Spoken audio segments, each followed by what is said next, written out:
Getting to work with our students' families is a true privilege.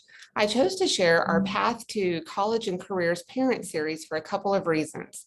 First, I've seen the positive impact that these classes have had on our families. And second, it's something that every district can offer, no matter the size, because what this program essentially does is help families understand everything that your district offers and show parents how they can help their children best prepare for their future.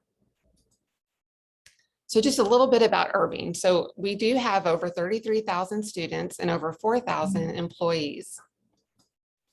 Here's a breakdown of our student population. We have over 55 languages spoken in our district. One of our zip codes is one of the most diverse in the nation. And then just a few more of our distinctions. You can see that our students earned $46 million in scholarships and grants. Our students also saved over $760,000 by taking dual credit classes in Irving at no cost to them. So I have to start off by sharing that one of the main reasons our district parent engagement program can do such great things is because of the support we have from our superintendent, Ms. Magda Hernandez. She is a true champion for our students and gives our program her full support. She takes every opportunity she can to be part of whatever we are doing. I borrowed this picture from her Twitter. You can see big smiles in both of their eyes. She is happiest when she can spend time with our students. I also had to share this picture of her because it's one of my favorites. I love the strength she shows in this picture. She really is a role model to everyone in Irving. And like many of our students, she immigrated to the US as a young child from Monterrey, Mexico. Because of her experiences, she has a real understanding of what a lot of our students and families are experiencing as newcomers. And this allows her to lead in a way that many cannot. Also, our deputy superintendent, Dr. Juan Martinez, at one time served as a parent involvement coordinator for our district. And so he's never stopped recognizing the importance of the partnership between home and school and is such a support for our program. Also, Fernando Natividad has overseen the parent and family engagement program for about 5 years, and he was recently named our chief financial officer. He's also a true advocate for our program, so it's easy to thrive when you have the support of your district leadership. And if you've been involved in parent and family engagement for very long, this is a face and name that might be familiar to you. Yancho has worked with parent and family engagement for over 10 years and is honestly the face of parent and family engagement for Irving ISD. She is a champion for our families. And the program that I'm going to share with you today was developed by her and has been a passion of hers for many years. She's not able to present it today because she has been out ill. And then this is the rest of our team. Olga Rosenberger is our Executive Director of State and Federal Programs and Community Engagement. And we just added Ms. Itzia Arita as Parent Engagement Coordinator, and Madeline Argueta and Jackie Fritzl have joined our team as ESSER Parent Education and Community Engagement Leads. Super, super excited about this. Our parent course series, PTCC Square, stands for Parents Totally Confident and Committed to the Path to College and Careers. So just a little bit about how these classes are structured. So pre-COVID, these classes were offered in person in 4 one-hour sessions. We've used various locations. Our last in-person classes were offered at a local community youth center. And parents had the option to choose a class during the day or evening. We also offered Spanish and English classes simultaneously. And then we always provide childcare when we're offering anything in person for our parents. And we're able to do that because our amazing parent liaisons provide that for us. So then last year we had to offer our classes virtual via Zoom, and we really actually were pleased with the attendance. One advantage of COVID is that our families were forced to learn more about technology as they helped their children access online learning. We were able to bring in more of our district and community partners to share with our families. So we extended the 4 sessions to 9 sessions and offered each class via Zoom in the afternoon and evening. After polling the parents before starting the classes, we were able to learn that they preferred the afternoon sessions over morning sessions because many of them were helping their young children with their online learning in the morning. So we offered them in the afternoon and then in the evening. And again, they were offered in English and Spanish. So just this was a picture of our parents, and that's Miss Yancho standing up working with the parents. And this was at our community youth center. And then a year before that, this was at, we've also offered our classes at our school libraries. So the overarching goal of our series is to empower our parents to support our students. And we do this by teaching parents how to monitor and support their student learning, how to communicate better with their child's teachers. We share all of the opportunities we offer in Irving with our advanced and specialized learning options, and our support programs and services that we provide are shared with our families. We talk about what it means to be a well-rounded student, and then we go into how to prepare for college and what our career certification programs are. We even share with them ways to pay for college, and we share about Dallas Promise, which I'll be sharing with you in just a few slides. So I think it's important to connect with the parents we are teaching. One way to do this is to share our story, and we all have a story to share. So this is me when I was 7 years old. I was the middle of 5 children, and we had the most amazing parents. We had a very, very happy and loving home, but at that time, I just don't think schools focused as much on the partnership with families. And so I think my parents believed that the schools would do the job of preparing me for my future, and they could just focus on everything else. So we didn't have a lot of conversations at home about what I might like to do when I grew up. And I actually started struggling in school at about this time in my life. And my mom had just had a baby, and then we adopted another baby at that same time. So my parents were pretty busy. I fell behind in school, and I just never was able to catch up. And eventually by the 8th grade, I failed. And so I had to repeat the 8th grade. It was fortunate that my dad was in the military and he retired. So we moved to a new state after we retired. So I didn't have to deal with the stigma of repeating a grade. But even then, things really didn't change drastically for me. I did okay in high school, but I simply did the bare minimum just to get by. And because of this, my only option for college was to stay home and go to a community college, which honestly, we make sure our parents know that that's not a bad option for a lot of our students, because some aren't quite ready to leave home and aren't ready for the big, college experience. And they might like the smaller classes that our 2-year colleges can provide. But regardless, I had never had the opportunity to develop good study skills. So I didn't do well my freshman year in college either. So finally, my parents set me down and said, you need to figure it out. We're not going to pay for college anymore. What are you going to do? And so for the first time, I really started thinking about what I wanted to do with my life. And it didn't take long for me to know that teaching was what my passion was. So, and once I had that vision for my future, everything really did change. I went from a student who did not care about learning to a student who would not accept anything below an A. And within 3 years, I graduated college, majoring in elementary education, and got my first job teaching kindergarten. I know my parents would have benefited greatly from the Path to College and Careers course series. And throughout the series, I point out to our families different things that would have had a positive impact for me and my parents with my specific struggles. And so I do think that piece of connecting, especially, I didn't do this when we offered the in-person classes because I just really hadn't thought of it. But then Zoom, it felt so, we were so separated from them, just, looking into a camera, that I thought, sharing my story might impact some of the families. And I really did get some good feedback from families about that. And just, we started forming a relationship. We always show this slide at the beginning of our series. So no matter what age they are, we need to start talking to our kids about their goals for their future. We have our parents say this with us: my child is going to college. We do mention that college is not always the path that all of our students will take. This course series is called the Path to College and Careers. So we want parents to understand that we also help students on the path to careers as well. But it's just nice to know that we're doing everything we can to prepare our children for whichever they choose. We acknowledge that we all start feeling a little confused about how to prepare our children for their future. But we do assure our parents that by the time they finish with our series, they'll start feeling more confident about ways they can help prepare their child.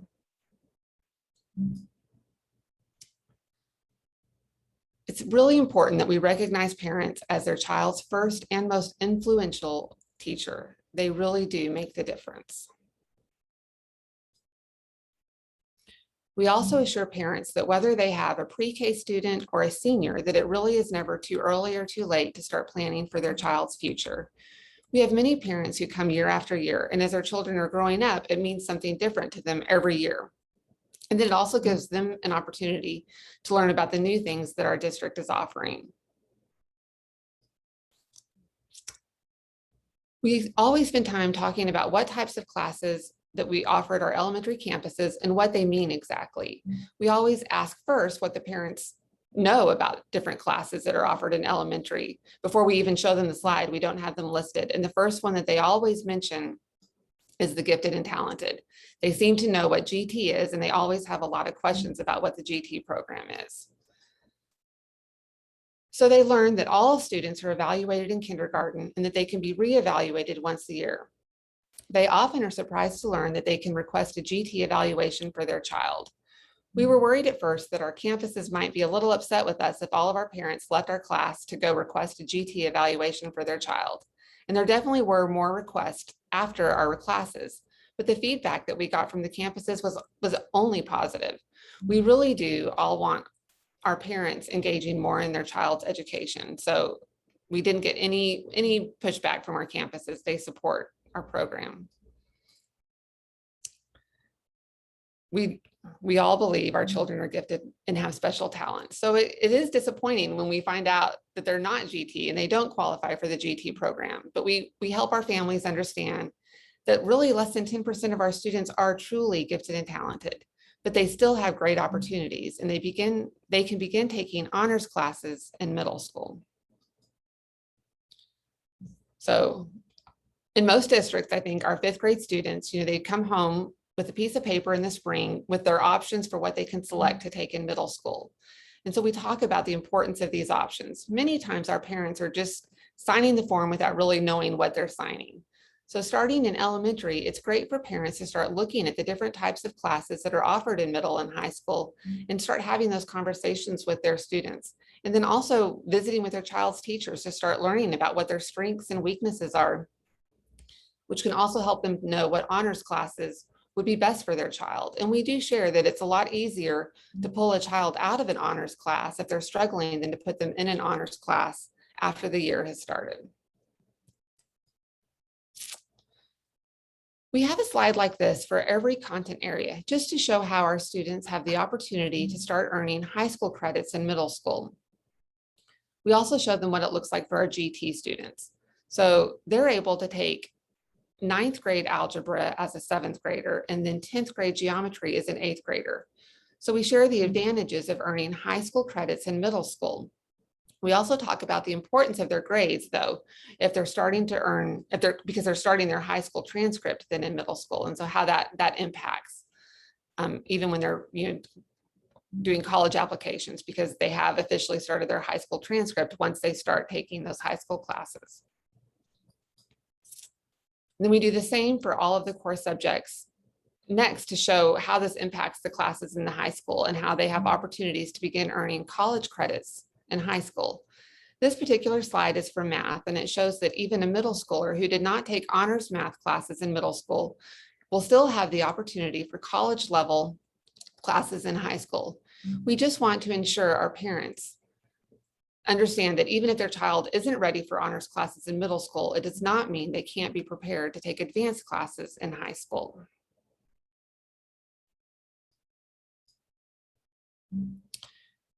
We think it is great for our elementary students to be excited about the middle school they will be attending, as well as the high school they'll be attending. So they might enjoy having a sign in their bedroom that says future Nimitz Viking. It's just all about getting our children at a young age to start thinking about their future and being excited for their future. We give our parents homework and ask them to find out which middle school and high school their child will be attending.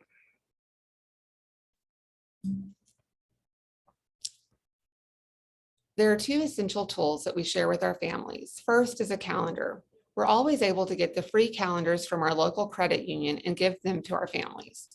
We pull up our district testing calendar and encourage them to start writing down important dates, such as our district map testing, STAR testing, SAT testing, etc. And we also, let them add the parent-teacher conference days. The second essential tool we share with them is their team.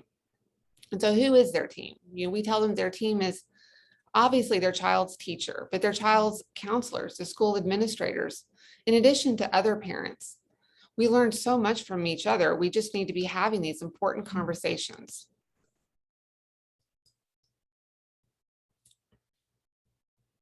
We spend a lot of time talking about the importance of the parent-teacher relationship. It can make all the difference in the world. We remind parents to ask their child's teacher about what their child's strengths and weaknesses are and how they can provide support at home.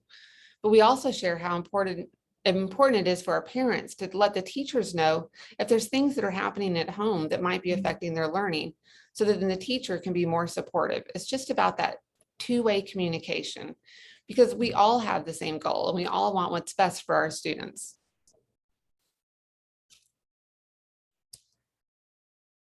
We share about our home access center where our families can check on their child's grades and attendance. One of the best ways to support our children's education is to really know how they're doing in school. And this helps keep our parents informed. My daughter would tell you that I obsessively monitored her grades when she was in middle school and high school. And I'm sure a lot of that had to do with the struggles that I had in school and wanting to make sure that she wouldn't have the same struggles. But even though she complained about it, I do think it helped her know I was always checking her progress. And then as she got older, I did not have to check her grades as much because she was checking her grades regularly and she was becoming more responsible and didn't need those reminders from me. And by the time she got to college, I trusted her completely to monitor her own grades and did not ask for her to share access with me. I'm not saying that this is what all parents need to do, but it's worked well for us. She actually will graduate this May. We're super excited. And she was able to complete college in 3 years because she was able to earn a lot of college credits in high school. And so because of those experiences as well, I'm able to share, things that we learned as parents going through this process of the path to college and careers. We talk about what advanced placement classes are and how high school and college credits are earned by taking advanced classes. And then we do the same for our dual credit classes. The families always have a lot of questions about this. So we really do spend a lot of time on talking about the AP classes and the dual credit classes. And we also show parents transcripts of students, all identifying information's removed, but we explain to them everything that's on a transcript. We show them a student who started earning high school credits in middle school and college credits in high school. We do talk about the importance of grades again, as they are either starting their high school transcript in middle school or their college transcript in high school. I do remind parents of my story. I was not taking advanced classes, but college was still in my future. We don't want parents thinking that if their kids aren't able to take the advanced classes and college might not be for them. Our paths are all going to look different. It just takes some of us a little longer to get there. One thing that we do share, though, about our advanced classes and our dual credit classes is we do know research has shown that students who earn college level classes in high school are more likely to go to college. In Irving, we have collegiate academies. We have the Singley Collegiate Academy at Northlake College, where students have the opportunity to earn a high school diploma and up to 60 hours college credit hours or an associate's degree in 4 years. And this is all tuition free. And then starting next fall, we'll have another collegiate academy, our South Irving Collegiate Academy. We're super excited about this. And something unique about this opportunity is that they will partner with our industry partners to expose students to the work base and give them opportunities to learn soft skills that are needed in order for them to be prepared to successfully enter the workforce upon graduation. So our students, through both of these partnerships, will receive some real-world experiences and the ability to get college credits. We just want to ensure that we're equipping our students with the necessary knowledge and skills that give them options to go immediately into the workforce, or the opportunity for them to continue their college degree program at a four-year university, or they can do both.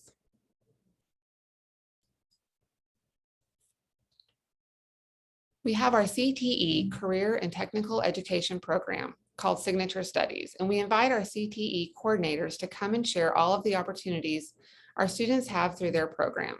They provided a 45-minute presentation and then answered a lot of questions from our parents, and they had videos to share that showed the students in action. So that was something that our families definitely enjoyed. And so you can see there's so many opportunities for our students to prepare for their career pathway, or even they can explore different degree fields that they might be interested in for college.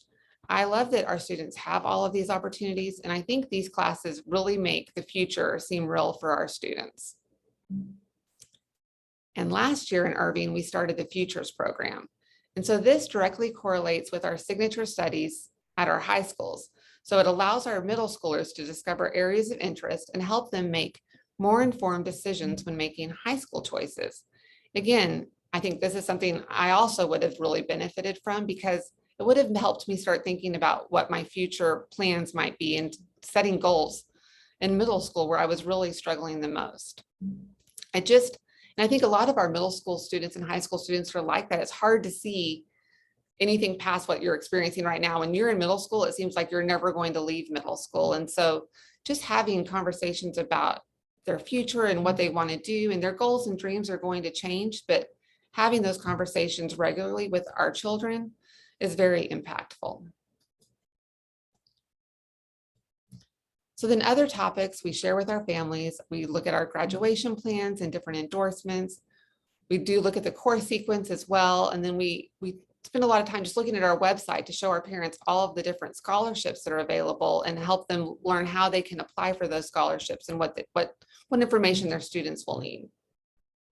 And I mentioned earlier that we spend a lot of time looking at transcripts and helping parents understand that everything that is included on a transcript. We also discuss these three assessments. We talk about the TSI, the ACT, and the SAT. And we go to the ACT and the SAT website and show them all of the resources that are available to help prepare our students for these assessments.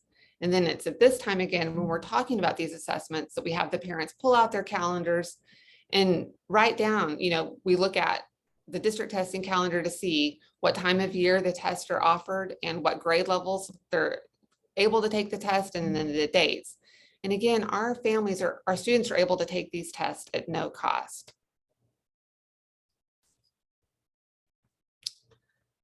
Our culture is really obsessed with numbers and data. So although standardized test scores like the SAT and ACT are important as indicators of a student's ability to do college level work under pressure, they just don't define your child's intelligence, talents, or worth. If your child's feeling ashamed about their test results, don't let it take a downward spiral. Help them understand and put things into perspective. Because when we think about success, it really isn't about standardized test scores that matters. It's their character traits such as resilience and their optimism and enthusiasm that really seem to guarantee success, no matter what the person's test scores reflect. So helping the parents understand this so then they can be that support to their children when they do. Our kids are hard on themselves. And so when they don't make the score that they, want to make, don't let that be the end of the world for them. Help them understand that it's just one test, one day, and there's so much more than that test score. So because of all of this, at this point, I think our parents are wondering, is my child just a bunch of numbers based on their grades and test scores? And we explain no. Colleges and workforce, they're looking for well-rounded students. And so then we talk about what makes a well-rounded student. So one excellent way for our students to become more well-rounded is to explore different electives, participate in extracurricular activities, and volunteering is also a great opportunity for our students. I honestly, to get information about this, because our district is big and it's hard to know everything that's happening in our district. So I just started looking at our website and at our social media accounts from all of our high schools. And I was able to find endless examples of the various electives and extracurricular activities that our students have available to them. And so we also encourage our parents to make sure that they're following our district social media accounts as well as the school's social media accounts, because it is a great way to learn about what's happening in Irving in real time. So again, I just grabbed a few pictures, but so academic decathlon, all of our sports teams, the drama club. I actually know the girl on the piano, she was playing Lucy in a Charlie Brown production. And so this was her senior year, and this was 2 years ago. So she's currently a sophomore at UT Austin, and she's majoring in theater on a full scholarship. So, if she hadn't tried out the drama club, she wouldn't have developed, figured out what her passion was possibly. So it's just incredible to think that how just one of these electives or attending an extracurricular event could be life-changing for your child. We also have an awesome culinary program. I know that at the Singley Academy, our culinary students have a restaurant.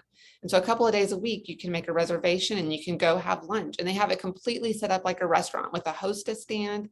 And so they're preparing the food. They have wait staff. And so what a great experience for them. And then it's great for us too to have that option. It's a super neat experience to go have lunch at their cafe. We have ROTC, a wonderful opportunity for our students. And again, this is just a few of many that are offered in our district. We also have many clubs and organizations for our students that allow them to explore more areas of interest, as well as opportunities to really gain those leadership skills that both colleges and workforce are looking for and will help them become that well-rounded student that we want our kids to become. Volunteering teaches so many valuable lessons. A lot of times we just think about our kids earning volunteer hours in middle school, high school, because they want to put it on their college applications or even their job applications. But really, this is something that we tell our parents, have their kids at a young age start doing it. Just looking at our city of Irving and their opportunities, there's areas that are even our elementary age students can volunteer. And what a great life skill for them and just a life experience. And so we encourage our families to go out as a family and do some volunteering together.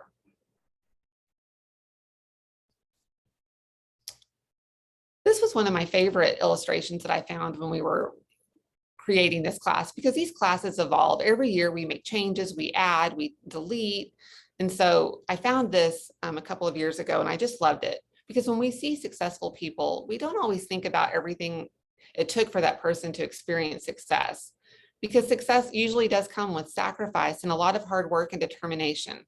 And there's going to be moments of failure on the journey.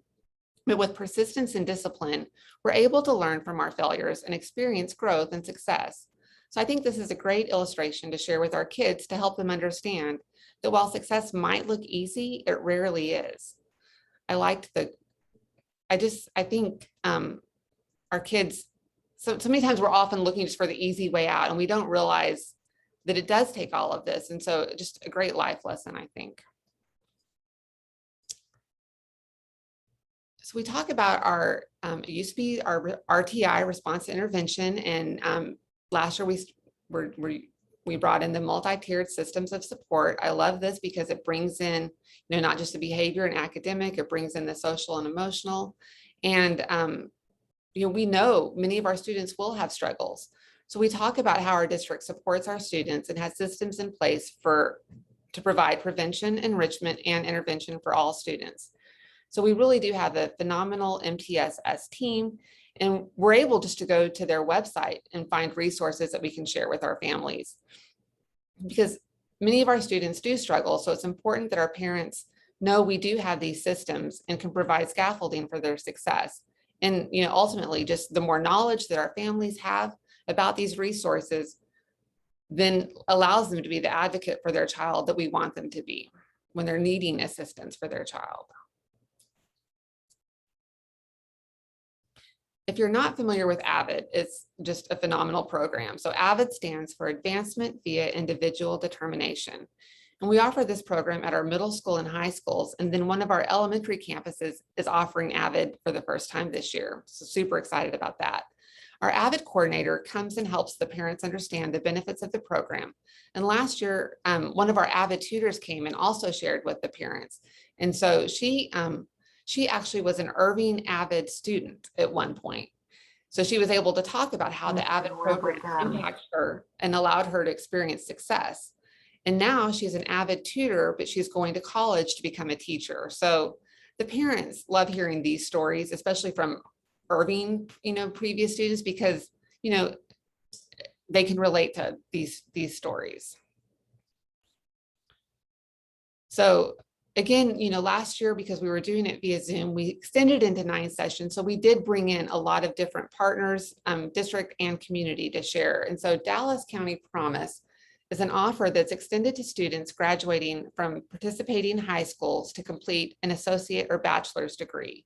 So colleges and universities across North Texas have partnered with the Dallas County Promise to provide that last dollar scholarship to graduating high school seniors, covering their tuition and fees after all the financial aid awards are applied. So we always have a representative from the University of Texas, Arlington, who shares about the Dallas Promise program with our families. She also talks about financial aid and she actually gives tips and helps them understand how to fill out the FAFSA form. Last year, the representative from Dallas Promise brought several of the college students at UT Arlington, and they were able to share their stories. And these are all first-generation college students. So they were able to talk about the struggles that they had. Financial aid, filling that out was very hard for them. And so they were able to talk about how they were able to find help when their parents weren't able to help them fill out the financial aid, because I don't like filling out the financial aid packet. It's very confusing. So again, those student testimonials were very impactful. And then these are the participating colleges and universities that are partnering with the Dallas County Promise. We're starting this series next month. So when we complete the fall series, we're going to invite our parents who attended all of our sessions to visit the University of Texas, Arlington, because it is one of our Dallas Promise participating colleges. So we will provide transportation, and we'll also offer multiple makeup sessions for our parents who need them. Because ultimately our goal is to take every single parent who attended to this college visit, because we know that this can make such a difference if they can actually experience this college life like firsthand.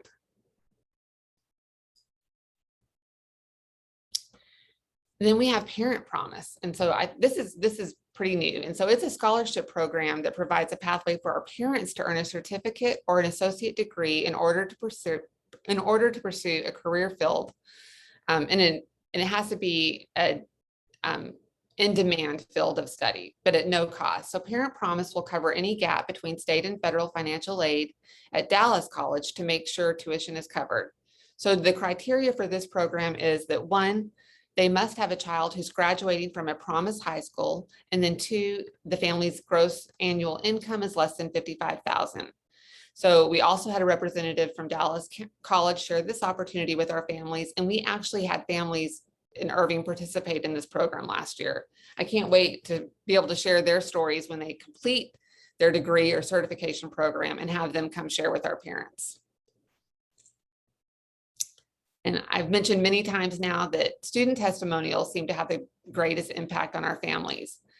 And so our marketing and communication team does an outstanding job for our district. And so we're able to share many of our student success stories just by visiting our district webpage. So this is one of our Singley students who was accepted into Brown University last year. And then this is a snippet from our website. There are always great stories about our current students, past students, and then even our families are featured in these spotlights. So we highlight many of these stories with the families, but then we encourage them to bookmark this page so they can visit it regularly to look for the new stories. Last year, we incorporated social and emotional learning into our PTCC presentations. So this piece is more important now than ever with everything that our students and families have been experiencing these past couple of years. Our teachers started incorporating SEL in their classrooms last year after a year of training.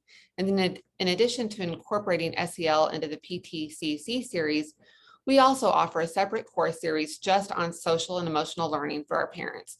We want them to be able to reinforce what our students are learning in the classroom and also for their own benefit.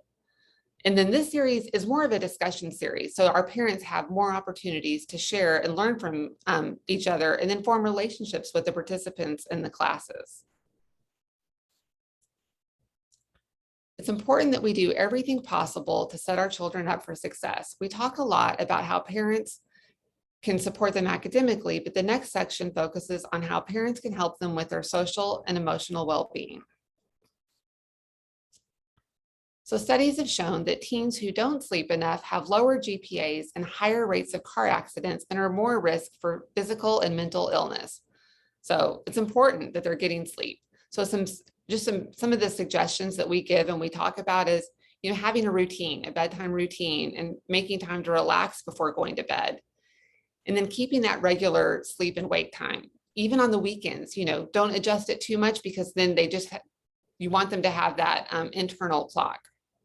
Avoiding caffeine, and then turning off their devices. So we know we've caused some very upset children by talking to our parents about this, but many of our students are staying awake well into the night, looking at their phones, and then the bright light is just making it even harder to fall asleep when they do put down the devices. So we talk about different things. Some of our parents have shared that, the phones go in their room at night to charge every night, so that they're, not a temptation. And so just having those discussions about what is the best time to put the phone away or the games away. And then teens need extra nutrients to support bone growth, hormonal changes, and organ and tissue development, including the brain. So we talk about how important breakfast is and how important drinking water is. And then, of course, we want to limit those highly processed foods and sugary drinks, but then also, doing things, eating together as a family, and then letting your kids be a part of the meal preparation is a great family activity.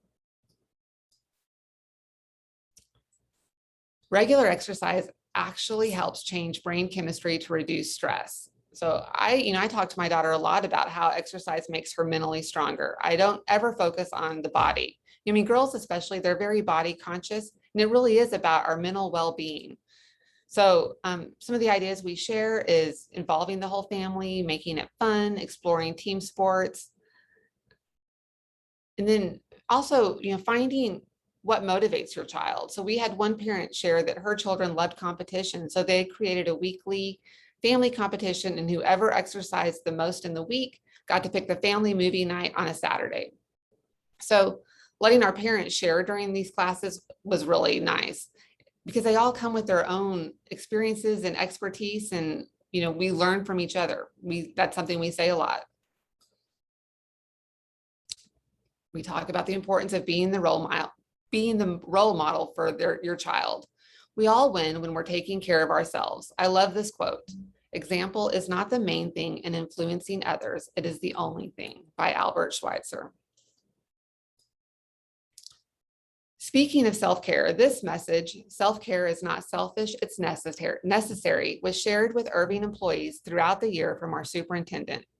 Parents often put themselves last. We all need to do a better job of prioritizing our self-care so we can be our best.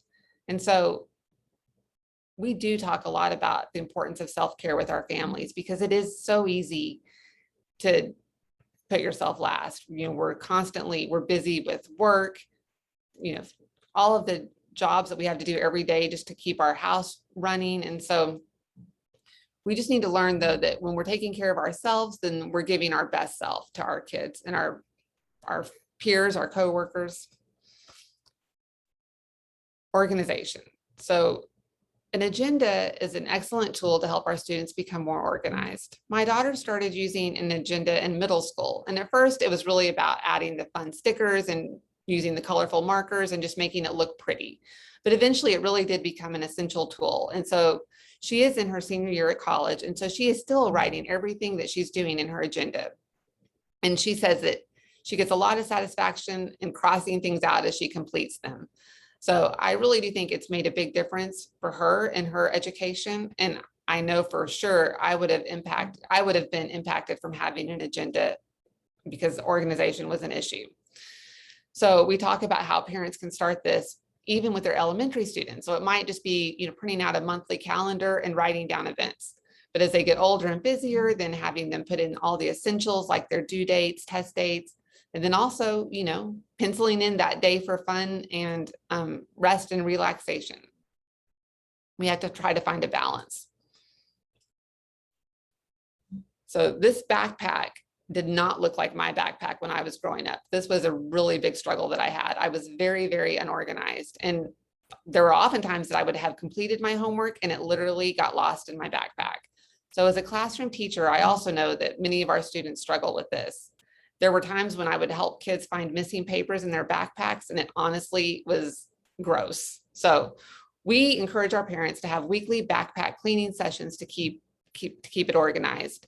Adding folders to organize papers to return to school and papers to keep home is also a good idea. And if we start this, the idea is if we start this with our kids at a young age, then it will become a habit as they get older, and they'll just do it on their own without you having to help them do that. We just have to teach them though. And then time management is also really critical.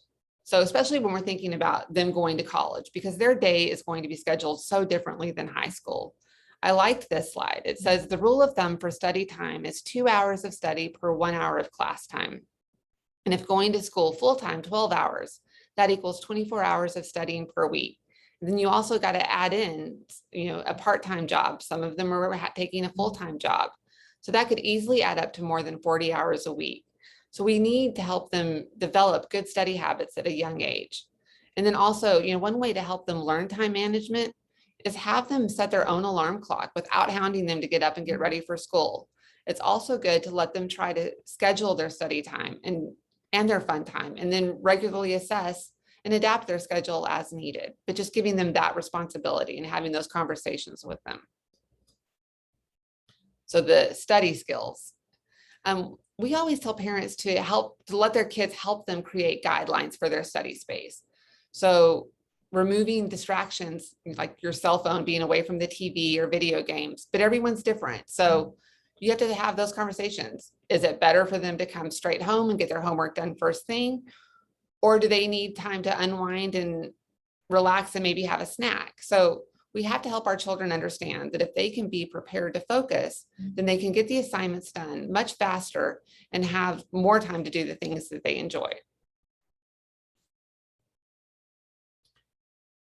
And then we talk about the importance of helping our children set goals. It's a good idea to start off with smaller and more attainable goals, like making their bed every day, exercising 4 days a week, not having any sodas for a week, or using their agenda for a month. See how we're trying to tie in our good habits and our goal setting.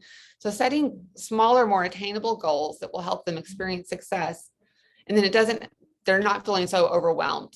So these goals can become bigger as they get older. So then it might be, join an extracurricular club, join an organization, volunteer 4 hours a month, those types of things.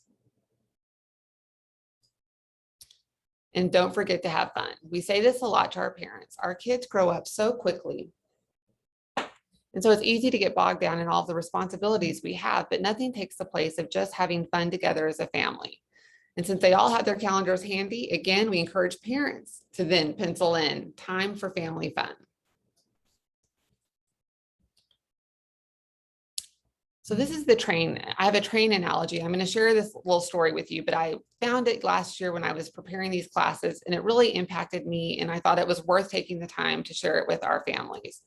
So Katie McLaughlin is a blogger and mom of 2, and she wrote about the train analogy on her site, Pick Any 2. So it goes like this. According to McLaughlin, difficult feelings are tunnels, and we are trains traveling through them. We have to move all the way through the darkness to get to the, you knew this was coming, calm, peaceful light at the end of the tunnel. Now apply this to your child. That's what McLaughlin did when her 4-year-old had temporarily lost his beloved tiger levy blanket named Glenn. A broken heart and a full meltdown ensued. So often when our kids are struggling with a difficult feeling, sadness, anger, fear, embarrassment, loneliness, guilt, we try to logic them out of it. We explain why they're overreacting or how we know it will turn out just fine in the end. We're trying to help our children, of course, but if we peel back the layers a bit, I think we'll find that what we're really doing is making ourselves feel better, she said, because our children's pain hurts us so deeply and makes us so acutely uncomfortable. So instead of telling her son he would be fine, McLaughlin simply sat beside him and did nothing. I just sat next to him as the ripple of anger melted into shaking and sobbing, she wrote. When I thought it was okay to do so, I started rubbing his back, still without speaking. He kept crying and crying and crying. He cried and he cried and he cried until he wasn't crying anymore. Until from his vantage point, splayed out on the floor, he caught a glimpse of a nearby book about recording about dogs, pulled it over and started paging through it as if nothing had happened at all. I peeked at the clock, she said. It had been 8 minutes. I decided speaking would be okay now, so I asked my son if he wanted to make a plan. I told him I knew that bedtime tonight would be extra tough, but maybe we could think of some ideas together to help him through it. Had I suggested such a thing 2 minutes prior, he would have exploded, she said, but because I waited until his train was through the tunnel, it was fine. Without any additional prompting from me, my 4-year-old chose 2 different stuffed animals to sleep with that night, then asked if we could read 2 extra books before bed to help make the evening more special, she said. Later, as I kissed him goodnight and he turned onto his side to fall asleep, he said peacefully, "I'm going to be okay tonight." So your job is not to get your child to stop crying and be happy again as quickly as possible. Rather, your job is to provide comfort, show empathy, and be there with your child as they travel through the tunnel of their emotions. They will make it to the other side. I loved this, and I definitely needed this as a parent.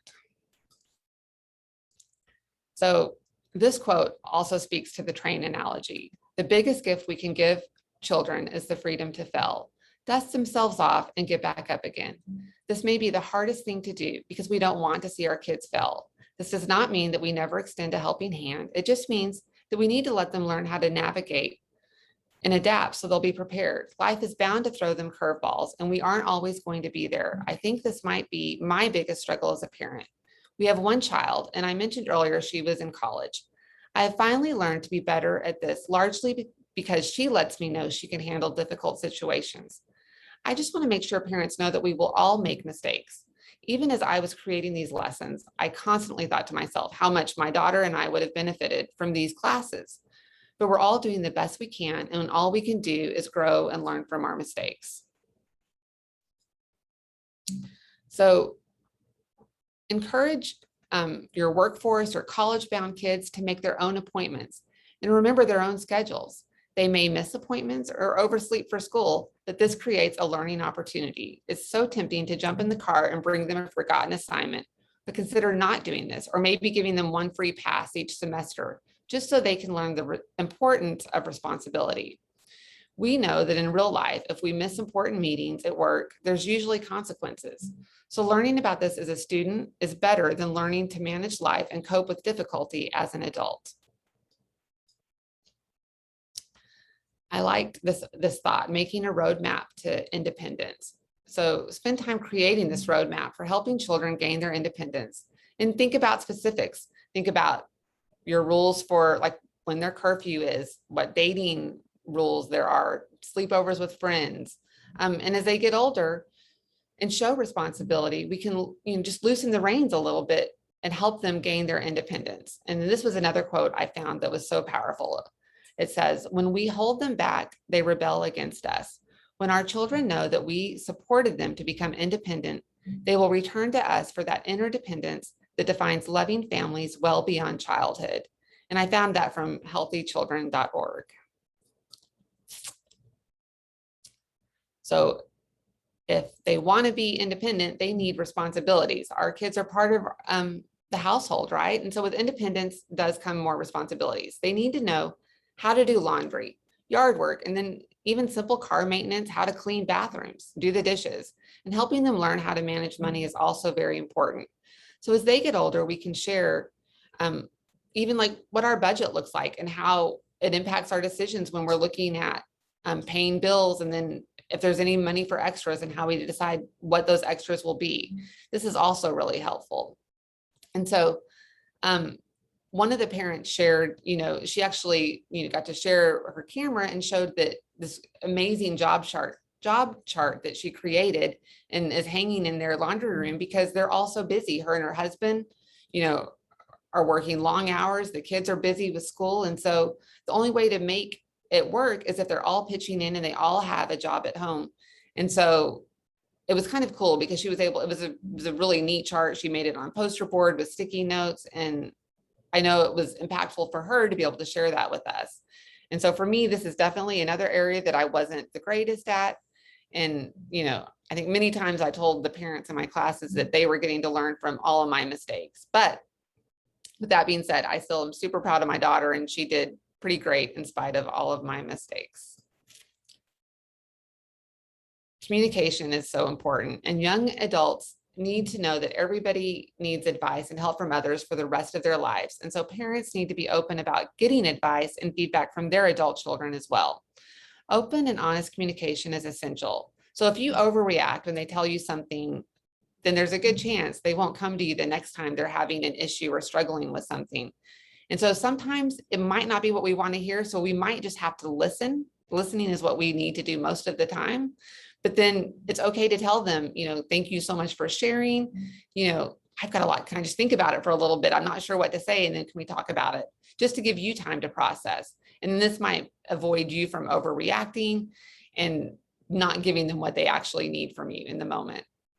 And so there's going to be conflicts and you're not going to agree on things, but really when we talk about the importance of trying not to let that become a fight, because nobody wins from, the fights and the arguments. And then we tell parents, you're definitely going to have moments when you need to apologize, and our children need to see us apologize. And that, that's something as a teacher, a parent, and even a leader, I am regularly apologizing when I make a mistake. We're all human. Many factors go into selecting one college over another, not just which school has a superior academic reputation, but often always sways the vote one way or another are basics like cost and distance, location and size. And what does your teen want? And is it different from what you want? So having these conversations is critical. And then our kids struggle with anxiety. So helping them know, especially in college, having a plan will make you both feel better. So colleges offer lots of resources. So before they do leave for college, find out what those resources are and be prepared to help them know that they have a plan. So last year we got to do a virtual visit to Texas A&M as our final PTCC class. And they had first generation college students give the parents virtual tour and share their experiences. And then we also had representatives from student affairs, registration, and financial aid share the resources that their departments offered. We would have loved to have been there in person, but they did a great job making it a fun experience for our families. And then this was a couple of years ago when we got to go to UT Austin. We had 80 parents attend. They got to go to the dorms, the cafeteria, and the classrooms. And then some of their students, UT students, shared their experiences as well. More pictures. So we did conclude our classes with a survey. One of the questions was, what did you like best about the series? And so we got some of the answers we got. They liked that they could ask questions on the spot. They liked the information they didn't know about so many of the things we shared. The timeframes were helpful because they had 2 options. And then, one of the parents shared how she wished she had had this experience and hoped that the kids could have this experience because she didn't have the help for financial aid. And so she wasn't able to do that, and how difficult that was. If you're interested in the survey, you can scan here. And then just a little bit how we made this happen behind the scenes. Definitely we worked closely with our district and community partners. We did have some giveaways. We provided our A&M pennants for the parents who were able to attend all the classes and join us for the virtual tour. And then we also provided notebooks and pens for them to take notes. And we had a drive-through event where they were able to come pick up these items. Again, our marketing and communications team helped out with our advertising. It was on Facebook, social media, school messenger, and our website. And then we used Canva and S'more to do our flyers and newsletters. We don't have a specific audience that we target, but if we did, we would say our 4th and 5th grade parents. only because that's when they start really thinking about middle school. So last year we tried something new. We had a Zoom several days a week after school for a couple of weeks and invited all of the 4th and 5th grade teachers and elementary counselors to join us. And so we asked them to help promote our classes with their families. When we do have in-person, we offer childcare. We contacted the parents every week. And so for us, the best way to reach our parents was through texting. So Aaron and I literally just turned off group messages on our phone, and our parents signed up for our classes via Google Forms. So we had all of their phone numbers and we asked for permission to text them. So we used our phones to send weekly reminders. And I've saved the best for last. We could not do what we do without our parent liaisons. They are phenomenal. It's such a privilege to work with them. I know many of them are with us today in this presentation. I could easily share a 2-hour presentation on all the wonderful things they do for our parents and families each and every day. So some of the ways that they help us, they recruit parents. You know, they are the key to getting our parents at our classes. They also, are sending weekly reminders.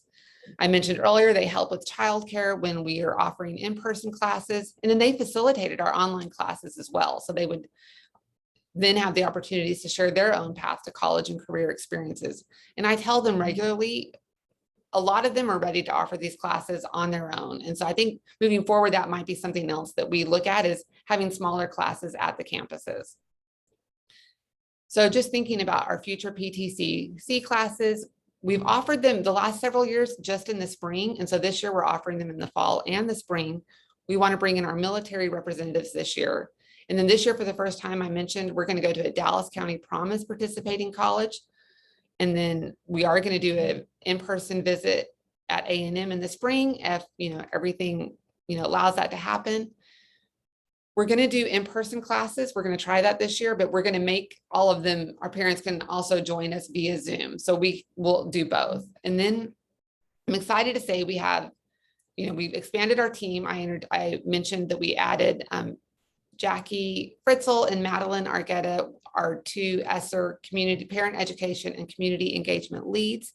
And so I'm going to give Madeline an opportunity just to share how our community engagement is going to impact our families.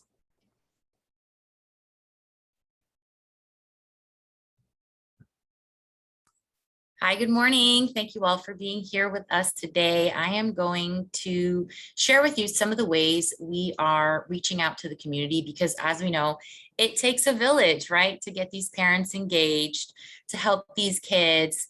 So let me just share quickly here. Okay, can everyone see my screen? Yes? You are good, Madeline. Okay, perfect. So this is our team here with our wonderful superintendent, Magna Hernandez. This is Miss Jackie Fritzl, Liesl Payne, Itzia Irurita, and myself.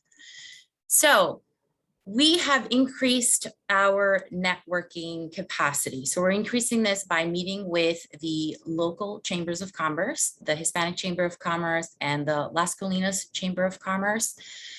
We are networking with nonprofits to learn about all the resources we have available for our families. We are attending case manager meetings.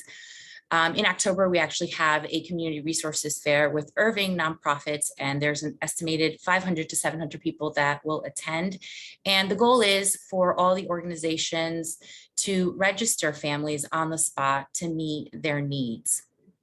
And we're also meeting with the mayor to discuss ways to elevate Irving ISD families to the top of the housing waiting list. We know that, under the pandemic, our families have experienced loss and difficulty, and we really want to work together as a community, because to get the kids through the school system to college, there's so much support that they need. So here's an example of how the community is working together with Irving ISD. So Irving ISD will refer a family in need to one of our local nonprofits, Level Pathways, and then Level Pathways will provide a hotel room. This is a story that actually happened. Will provide a hotel room until Family Promise, another organization, is able to approve their application for housing. In the meantime, Family Promise makes sure that the family gets medical care through our partnership with Baylor Irving Hospital. What we're asking from businesses is to provide mentorship, uniforms and school supplies, tutoring, teach a class for parents, internships, community service hours. We want to know everything that they're already doing and make those connections for our parents. So this is how the parent survey ties in. And I've had a few questions in the chat. We've had a few questions. We are going to go into what the survey looks like and how we use the survey to meet the needs of each family on each of our campuses. We also ask them if they have job training for students and parents, if this is something that they have the capacity to do. We ask if they're willing to give discounts for families and teachers at Irving ISD. Can they lower the apartment deposit, the childcare deposit needed? Can they provide some sort of service that might provide support the family? Because of COVID, in some schools, we don't have the meeting space to hold these parent classes. We want parents to also learn about our PTCC programs, to learn about all the different services we offer, to also take computer classes, learn ways to communicate with teachers through the different platforms. And that is something that our business partnerships may also be able to provide. Okay, so now I'm going to take you to ICANN, which is a huge organization, nonprofit organization network that we partner with to provide these services to our parents. Okay, now how does this tie into the survey that we provide to each campus? So we've had a few questions in the chat about this. So this is our parent survey that we give to the parent liaison on each campus provides to the parents, and it's bilingual. We also use talking points. So if they speak another language outside of this, the parent liaison on the campus can provide this to the family in their home language.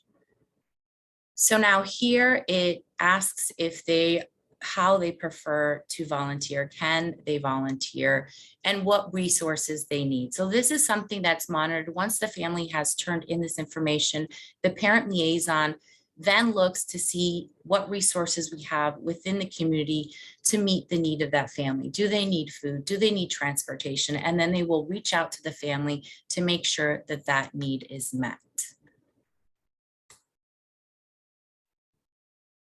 And then we have the background check application if they're interested in volunteering. And then we ask them, is there another way that they can feel more connected to the community? Because we really want them to be able to reach out to our parent liaisons, to know that the community is here to support them, to support their needs, the needs of their children. We want them to be successful. Okay, and we use our social media platforms to get this information out to them as well. We want them in English and Spanish, use talking points. Now, how does this all come together? So I'm going to share my story here. This here is my family. Okay, this is me, my mother, my older brother, my little sister, and my dad. So my parents came to the United States in the 1980s from El Salvador, fleeing a civil war. They didn't speak any English, but through the support from our community, we all turned out okay. We were able to make it through the school system. We received support, donations. We had, I remember one time that the community during Christmas, they got resources together. Somebody dressed up as Santa Claus and a sleigh came through with horses, and they gave us gifts, and it was just so beautiful and something that all of us remember. But my parents were able to obtain citizenship through the citizenship classes offered within the community. They were able to get English classes, and we all graduated and became productive members of society. My little brother is putting satellites in space. My brother went to my older brother went to the military. My little sister manages a vet tech clinic And I am an educator advocating for parent education and community engagement because it's something that is close to my heart. And I know the power that it has to support these families. So that is what we're doing moving forward to support our families. Do we have any questions?